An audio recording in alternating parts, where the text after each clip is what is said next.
So let me make sure I did this right. 13.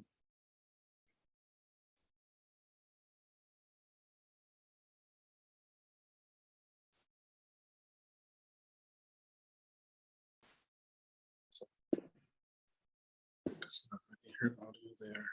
Let me get rid of that. Let me get rid of this. Done. Any other people? I think we're okay. Yeah, see. Okay. All right, let me share my screen. Start the broadcast. Optimize the video, and we'll start here. All right, greetings, scholars. So, no real announcements. The main thing is my personal goal for the day is to basically do my grades for all of my students, right? I have about a good amount, at least about 7 or 8 different classes I need to do, right? I do some take a little bit priority over others, as I do have some groups that are on like a quarter system. So I'm actually submitting their final grade, so that can be a little bit involved. But again, my goal for today is to go through the grades for all of my students, universally, right? All my current students, okay? So I think our exam 2 was just due, in the evening hours, right? So, the midterm grade is basically going to be based on everything that's been due through exam 1 and exam 2. It's like, so all the homework and quizzes and exams from exam 1 and exam 2. So it's not like a midterm exam. It's really just a snapshot of where we are at this moment in time. Okay. As usual, if you have questions, feel free to unmute yourself to get my attention. Otherwise, we're going to go ahead and move into the next portion.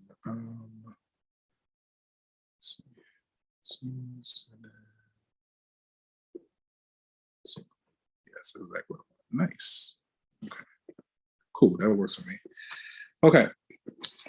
So we just completed chapter 1. Basically, the first half of the semester was devoted to chapter 1. We've pretty much been doing, our rhythm has been like about 1 section per week, and we've had 2 exams. And our rhythm from here on out is pretty much like 3 weeks of lecture, 1 week of testing, 3 weeks of lecture, 1 week of testing. I think we have, the Thanksgiving break that's coming up. I think we've already had our fall break, and then we'll pretty much be wrapping up that first week of December, right? So the hard deadline is basically that Friday during the week of finals. I'll give more information about the final exam as we get closer to it. I just got to confirm some things, which, I have a strong inclination of what it's going to be. More than likely, it'll be similar to like how we've been doing our other exams. And so more than likely, I'll make your exam, but let me not say that because, Morehouse likes to do a departmental common final exam. That could happen. So that's what I'm trying to hold out for. So we'll put a pin in the final exam discussion. Let me check Zoom one more time. I feel like I probably got some people in the waiting room. I definitely got. Go ahead, let me in. I got him. That's that key. Okay. Let's check the chat real quick. Okay, that's an excellent question. So the question is, how many more exams are there going to be? So we just completed exam 2. We're going to have exam 3 and the final exam. So 2 more exams, right? Because you got 3 weeks here. This is what? We are in October now? So then October, and then November gets cut short because of the Thanksgiving break a lot. But yeah, so we have exam 3 in the final, so really just 2 more exams.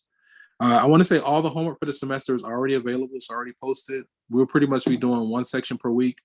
Again, this is much lighter than what it was in the past. Morehouse, like all the content that we really used to go over in college algebra, they took all the content, cut it in half. And so then they took the half that they decided to keep that was remaining, they cut that in half again. And so what we are talking about and broke it up into 2 different courses. So instead of college algebra being half of what it used to be, they broke it up into 2 different courses. So college algebra 1 is a quarter of what it used to be, and then college algebra 2 is another quarter of what it used to be. So there's a whole half of the material that honestly you can do, and it makes sense why they did it, because you can do the advanced mathematics without those topics that they cut, right?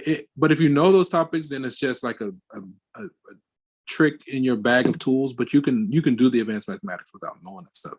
And obviously most of the people that's doing college algebra are not going to be doing advanced mathematics, but I know they wanted to cover the base in case somebody does take college algebra and they do go on to study mathematics. They'll have a strong foundational level of the things that are pertinent. So it makes sense. It's reasonable. Okay. All right. Well, I lost my thing. Okay, let's try this again. So if I go back to seamless, and then I think I did it out of order. Oh, that worked. Okay, cool. Never mind. That is good. All right. So with that, we're moving into chapter 2. I want to say we have 3 sections in chapter 2. So that means exam 3 should be focused on chapter 2. All right. So chapter 2 covers polynomials and rational functions. And so we'll start off with section 2.1, quadratic functions. A few objectives. 1, graph a quadratic function in standard form. 2, graph any quadratic function. 3, solve problems modeled by quadratic functions. Okay. Let me check my battery. Come on. That's full. Okay. Cool. What's the time? So I'll check Zoom again. What is that? About 13 minutes? No, that's not right. More like 12 or 11. Anyway, let's keep going. So a quadratic function, a function of this form, f of x equals ax squared plus bx plus c, where a, b, and c are real numbers, where a is not 0, is called a quadratic function. Right? And we've kind of explored these already. The basic shape of a quadratic is a U-shaped curve, right? Okay. And this is like the squaring function where we did transformations. So transformations was one way to kind of look at graphs. So now we're going to focus specifically on graphs of these type and explore some concepts that come out of focusing on these. So the quadratic function in this form, this is called our standard form. The graph of f is going to be a parabola where the vertex is our h comma k. So notice the h comma k in the formula. Let's see. Right. So we have our h comma k. Notice the signs. Right, in this formula, if you have a formula sheet, this is a good formula to update your formula sheet with. This is a quadratic formula in standard form. I want to say for this course, we do expect you to have some level of proficiency of factoring. So when we start working these quadratic functions, it's going to be a lot of factoring, right? A lot of different factoring scenarios. And one of them that typically gives students a hard time that is somewhat crucial. I mean, if you know it, it's powerful for this discussion. If you don't know it, there are ways around it. Is going to be completing the square, right? So if I say the phrase completing the square and you don't just automatically know what to do, it's a good idea to do a YouTube search. Say, show me some examples on completing the square. I know I have some on my channel, and just watch a few examples on people doing completing the square and give it a go. It's a great tool to have. Similar to the quadratic formula, completing the square, whenever you have a quadratic that can be factored, you can always use either the quadratic formula or completing the square. Okay.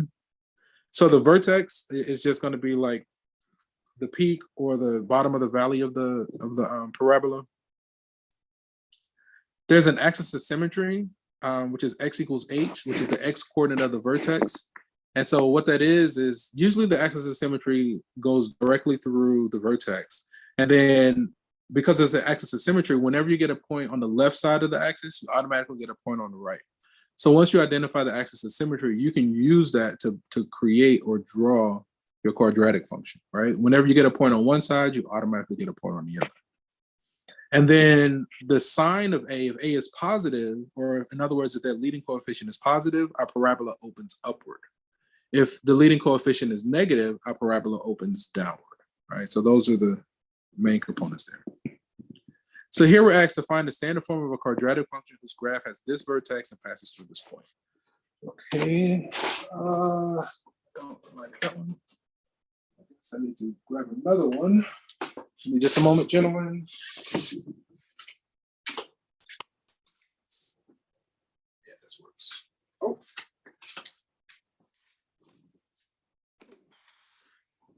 Part of adulting, like I got this table full of stuff I need to put away, and that's like every time I finish one project, I get dumped with 3 more.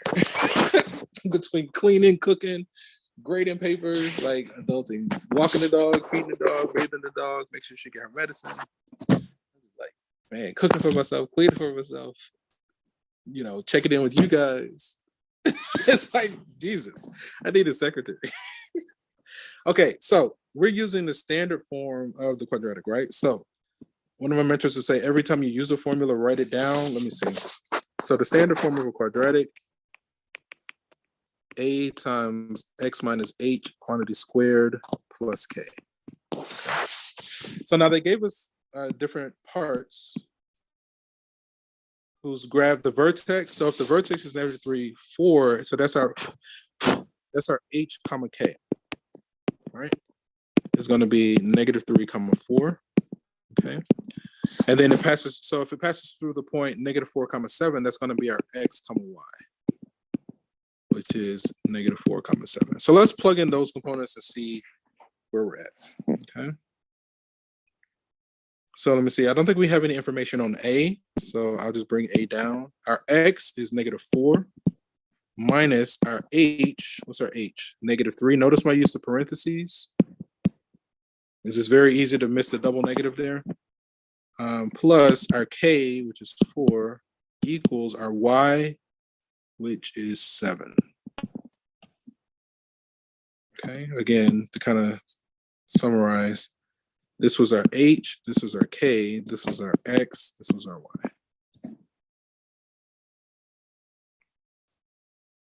So in the interest of space, I'm just going to get rid of this other part.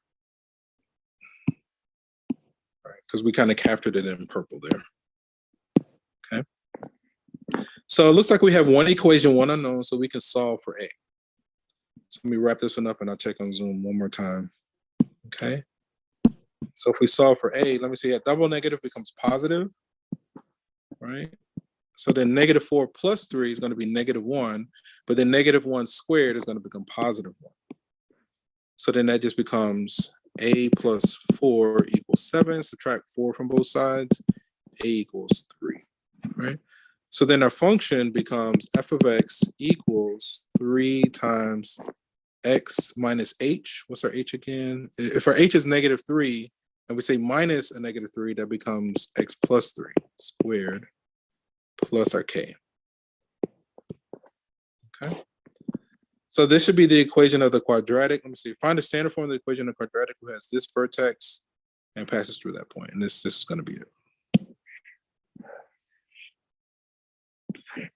Be nice if I can like preset this image. I always have to like manually, get it to the shape that I like, but that's okay. Come on. Copy. Thank you. Okay. Let me check. Let's see, we got 3 times x plus 3 squared plus 4. Now we could check it in a calculator. I'll do that a little bit later though, on another example. I think that's what we got. That looks good. Okay, let me check on you guys in Zoom again. Okay. Let me finish my attendance. The student, I'm gonna go ahead and mark everybody else as absent. See, once I do that, it kind of adjusts the name, so that's okay. Okay. Check on these students. Okay, so here we're asked to sketch the graph. Notice it's already in standard form, right? So that a quadratic function in standard form, I feel like that's the easiest way to sketch it. Like just similar to like for a linear function in slope-intercept form, I feel like the slope-intercept form is the easiest way to graph a line.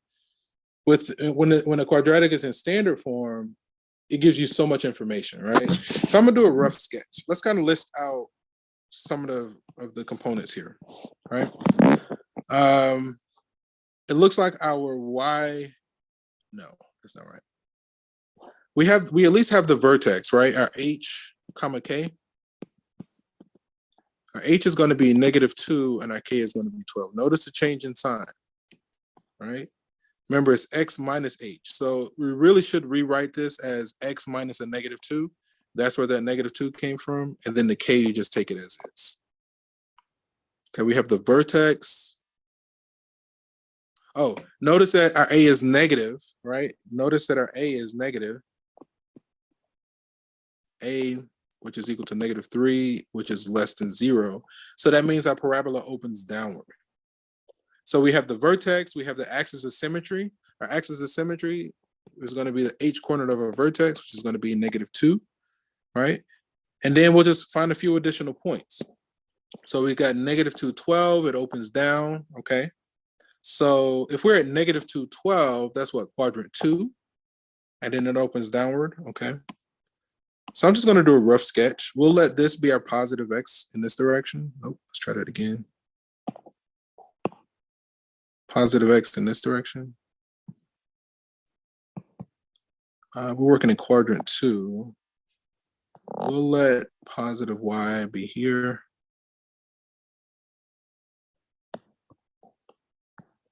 Okay.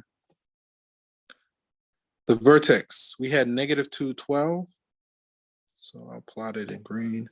And this is just like a rough sketch. So -2, 12 is approximately here. Say we want our y-intercept.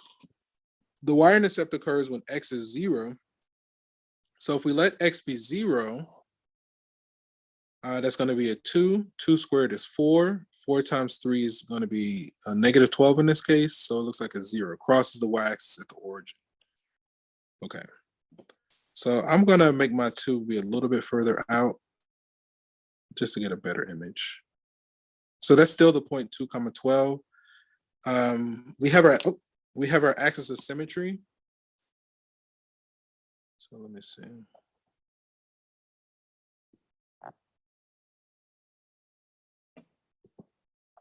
Style. It's a little bit bigger. That's good. Our axis of symmetry is here. And that's x equals 2, -2. Okay.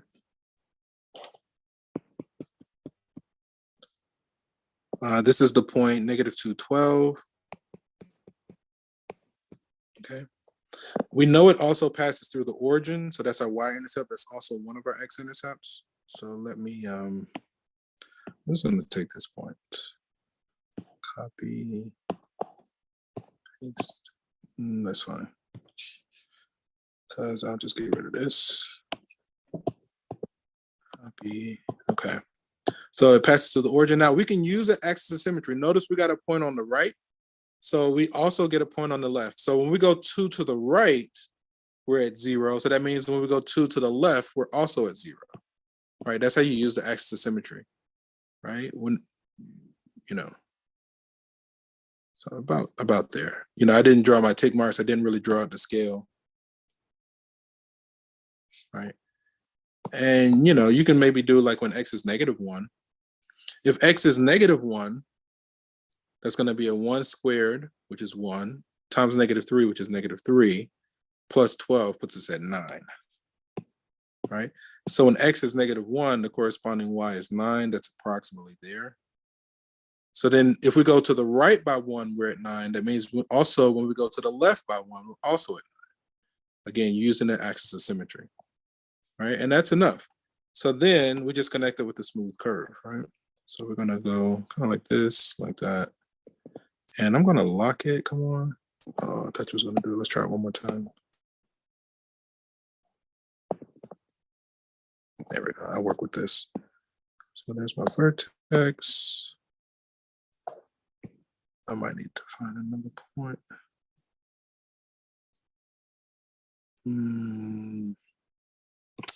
I know if I go here, it'll work. But I wanted to extend it. It's kind of going a tantrum a bit.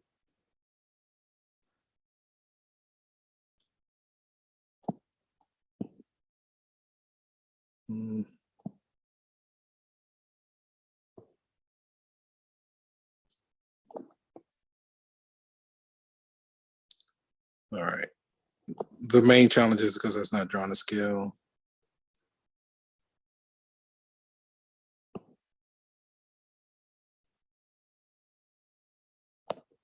All right, I might not be able to use this. I just can't get it to work. All right, so what I'll do, I'll just leave it hand drawn.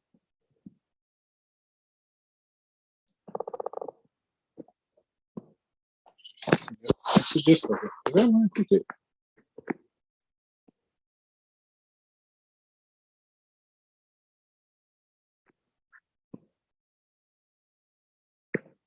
Why does it look slanted? Anyway, that's the gist of it, right? So again, when the quadratic is in standard form, it gives us so much information. Again, in this case, it gave us the vertex, -2, 12. Because the leading coefficient was negative, we know that the quadratic opens downward. We have the coordinates of the axis of symmetry, which is x equals -2, which is the x coordinate of the vertex. So you see it drawn. So then we had our vertex, axis of symmetry. Then we just found a few additional points. And whenever we got a point on one side, it automatically gave us a point on the other, right? So this is us doing it by hand. Again, we could use our graphing calculator to confirm these. So then if I go back to the page, cool. I feel like I need to turn up the speed a little bit. All right, let's kind of go back and see the way the text is doing it. So where our A is -3, and the coordinates of our vertex are -2 and 12. Since the A is negative, the parabola opens downward. The vertex, since the parabola opens down, the function has a maximum value of 12 when x is -2, right? So maximum value because it opens downward. There's no minimum because it goes down forever. But because it's upside down, there is a max value of 12 when x is -2. Then they found the x-intercepts and the y-intercepts. So I think we got that. Remember, we said that x equals -2 was the axis of symmetry. When we went 2 to the right, y was 0, right? And then 2 to the left put us at -4, and the y is also 0. And then the y-intercept was the origin. And then that's pretty much the same thing that we got. Already halfway, party's almost over. What a bummer. That's from good old Tony Horton from P90X, Abra for X. Sketch the graph of this guy. Okay, so notice that this one is not in standard form, right? Let's start off with a copy of the formula for a quadratic function in standard form. And in the interest of space, I'm going to take my notes on the left, all right? So a quadratic function in standard form, a times x minus h squared plus k, okay? Now, there is a way for us to jump straight to the vertex so we can identify our h comma k. I'll talk about that a little bit later. Let's see if we can change this quadratic function, I guess, in the general form and change it to the standard form. And so one way we can go about this is by completing a square. So this is an actual example on completing a square. Let me start by taking my notes on the left. Okay. So if our f of x is 2x squared plus 8x minus 10, if I want to do completing a square, the first thing that we need to do for completing a square, we need to get that leading coefficient to be at 1, right? There's a couple of different ways that you can go about it. I'm going to do that by factoring out 2 from all the terms. Okay. So if I factor out 2, inside the parentheses, I'm going to be left with x squared plus 4x minus 5.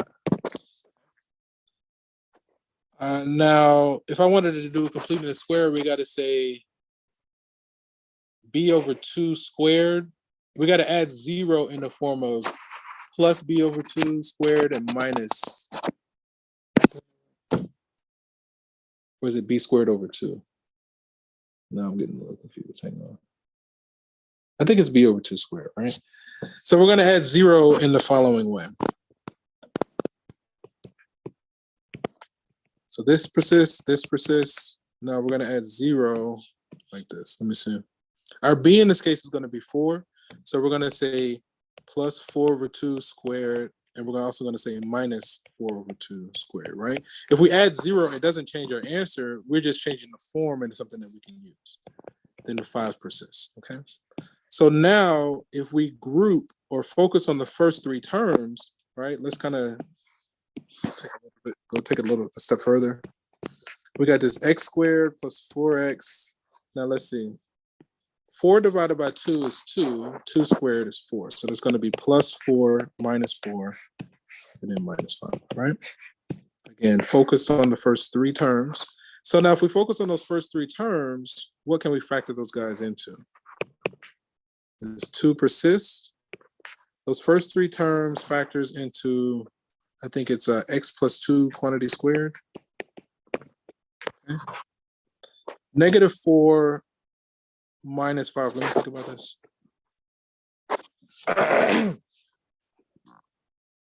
Yeah, I think we're okay.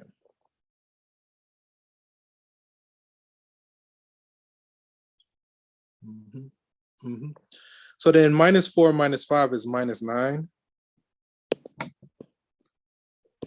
And we need to distribute that too, all right? So then ultimately we'll get f of x equals 2x plus 2 squared minus 18. Okay. So this should be that original function in standard form. Okay. One thing that we can test, right? Notice, if you look at this, can you quickly identify the y-intercept? Can you quickly identify the y-intercept? It's going to be right here, right? If we let x be 0, this guy is gone, this guy is gone, we're left with -10, right? So one point that we can confirm, when x is 0, y should be -10, right? So this is going to be a 2. 2 squared is 4. 4 squared is 16. Oh no, I feel like something is off. Oh, when x is 0, right? That's a 4. 4 times 2 is 8. It's not 0. Let's see. Let's see if we can. Maybe I did my completing the square wrong. B squared over 2. No, it's definitely b over 2 squared. 2 squared is 4. It's plus 2. That's a -9. -18. Let me think about it for a moment. 2x squared plus 8x plus 10. We factored out our 2. Okay.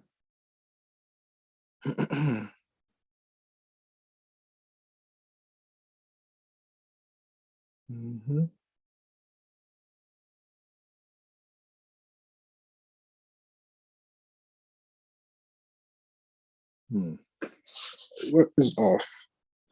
Something's off somewhere. Give me a moment. Let me just think about it. That's a 4. That's a 5.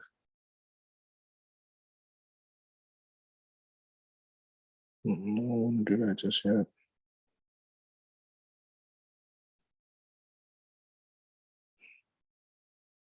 Mm-hmm. 4 squared, 2 squared is 4. Let me see if it works there. Nope. Right. Where did it get off?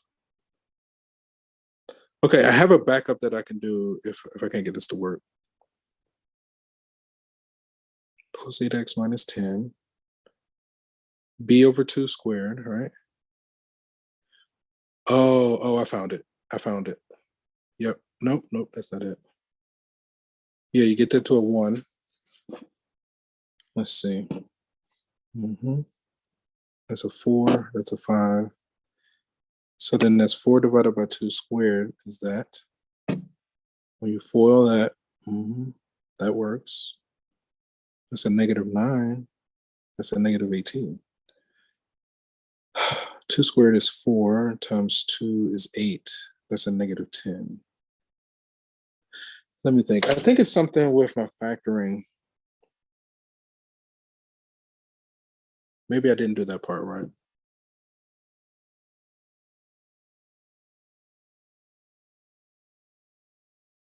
That would be a -10. Maybe that's where it's off.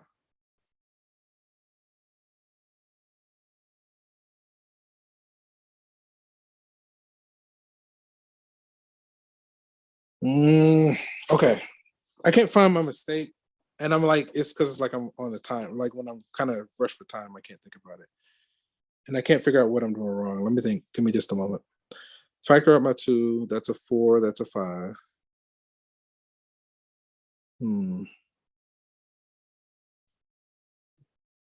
B over 2 squared plus 0. 4 divided by 2 is 2 squared is 4. X plus 2. That's a -9. There's a 2 there. Is it that's not supposed to apply there? Where there's 4. I can't find where I'm going. find them. I can't find my error. Let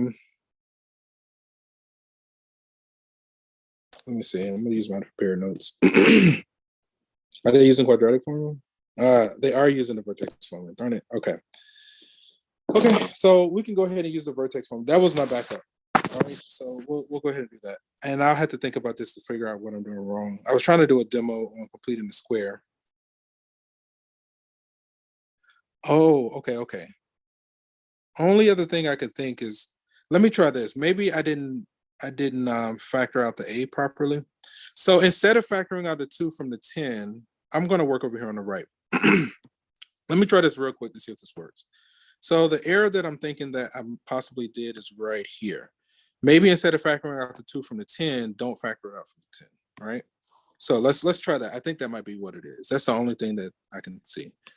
So let me try this real quick and then we'll get back on task. So we got this 2x squared plus 8x minus 10, right? Now, when I factor out that 2, instead of factoring from the 10, I'm only going to factor from the first 2 terms, right?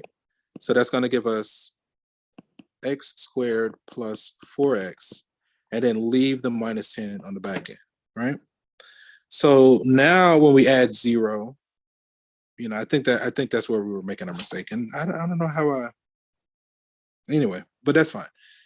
All right, so now we're going to add 0 using the same technique. We're going to say b over 2 squared. We're adding 0 in the form of plus b over 2 squared and minus b over 2 squared, right?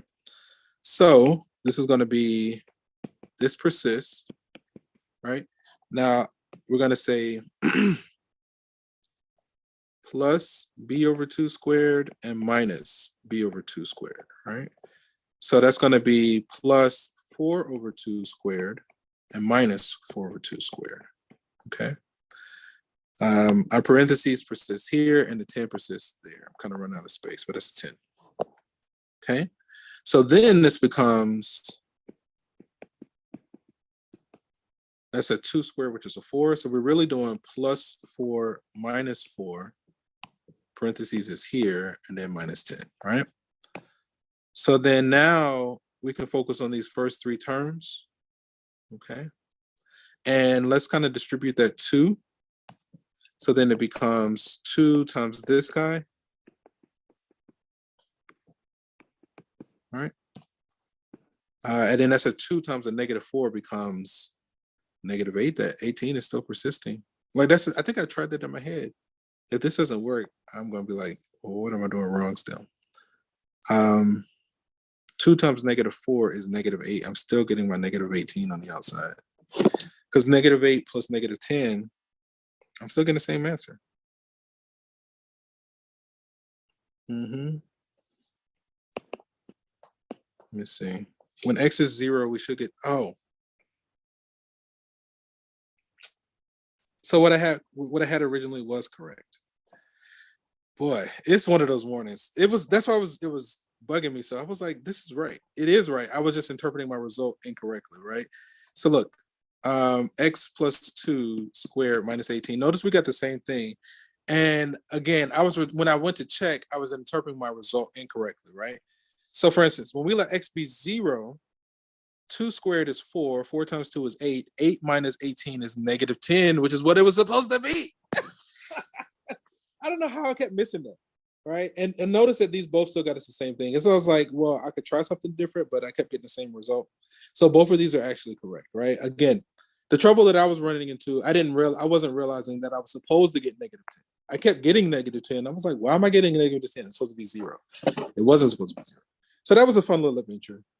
We got a solid 10 minutes, so we'll keep going. I'm gonna just get rid of this since the original was correct. So that was a good little exercise. But I confirmed it, right? Okay, so you can use either one of those demos. They actually are both correct. On completing the square, I know it got a little bit weird because I got stuck. But that is a demo on completing the square. We essentially did it twice, slightly 2 different ways. But the main takeaway for completing the square is adding 0 in this form of plus b over 2 squared and minus b over 2 squared, all right? But again, when you're doing completing the square, that entails you got to make sure, you got to find some way to convert that leading coefficient to a 1 first. Then once you get it to a 1, then you do the adding 0 in the form of plus b over 2 squared minus b over 2 squared. Then that brings us to this line, right? That brings us here. And then it's a matter of making sure that you distribute this 2 properly, where, you know, this guy on the back end is getting multiplied by 2, right? That's the trick. But again, just do a search. I will watch several videos. Now, if you don't want to like engage that completing the square, it's actually okay. Let me do a demo on the alternative way of doing this. One alternative. There's actually there's at least 2 others.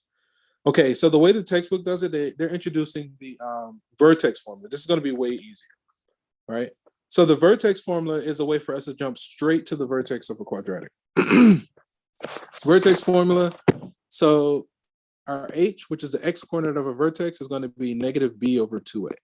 That's why I kind of paused during the completing the square step. I was trying to make sure I wasn't confusing completing the square with the vertex formula, right?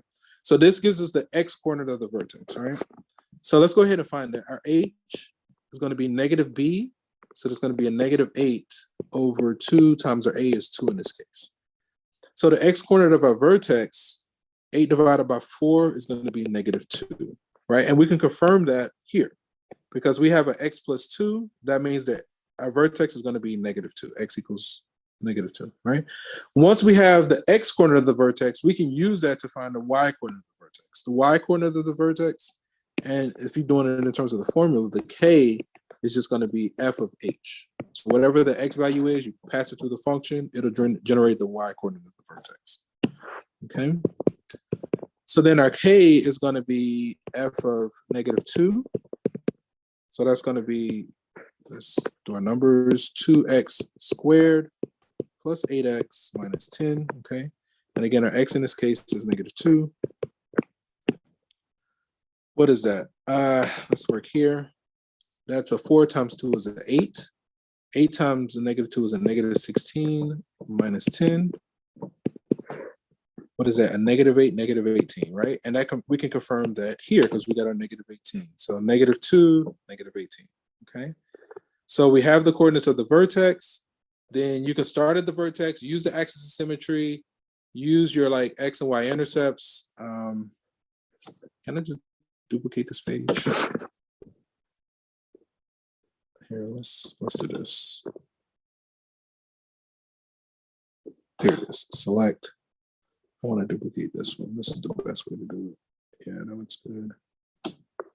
Okay, done. We're working here, and I want to clear this page. Clear. Nice. Okay, cool. Okay, so let's take some notes. We have the vertex is negative 2, negative 18.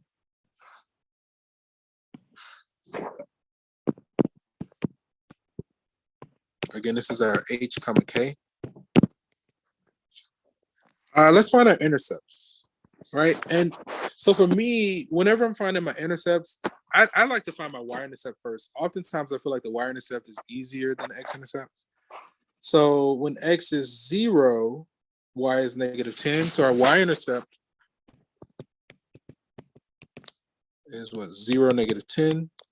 Now the x-intercept, you know, you have to set y to 0. Now I feel like it would be easier to use the standard form that we have on the left to find the x-intercept. If we set the standard form to 0, add 18, divide by 2, we get 9. Square root of 9 is plus or minus 3. So the x coordinate is going to be negative 2 plus or minus 3. Negative 2 plus or minus 3.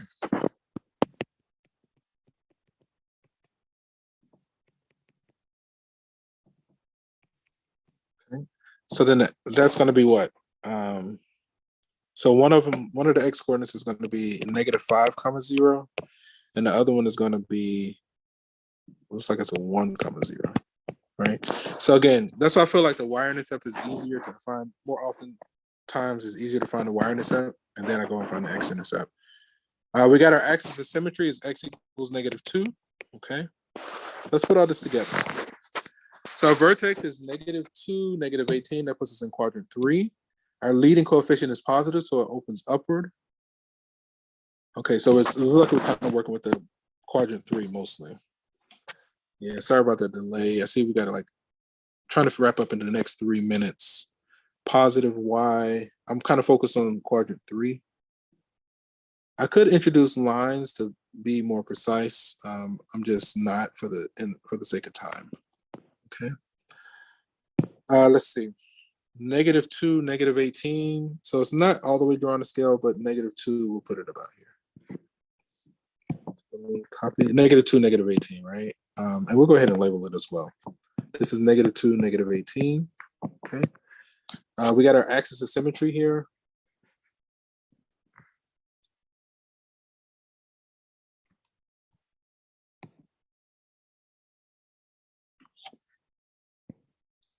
It does feel crooked.